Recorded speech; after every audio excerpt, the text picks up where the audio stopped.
शेख रशीद की जानिब से ये ट्वीट किया गया है। तारीकी में शब खून मार के हुकूमत पर नाजायज कब्जा किया। शेख रशीद ये लिखते हैं कि उल्टा इमरान खान मजीद मजबूत कबूल हो गया है। ये सोच रहे हैं कि इमरान खान को कैसे नाअहल करार दिया जाए। हुकूमत का एक और गलत फैसला होगा जो इनके गले पर जाएगा। इमरान खान खंबे को भी टिकट देगा तो वो भी जीतेगा। शेख रशीद की जानिब से कहा गया, हुकूमत कहती है मुर्गी मुजरे सेहत है, केक खाएं।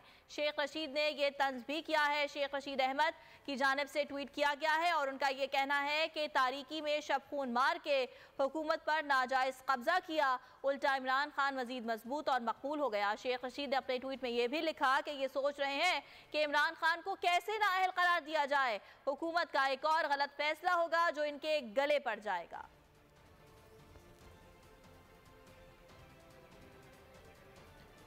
लाहौर से आपको अहम खबर देंगे। मांगा मंडी मुल्तान रोड पर खौफनाक ट्रैफिक हादसा आ रही है। फौरी तौर पर जख्मियों को अस्पताल मुंतकिल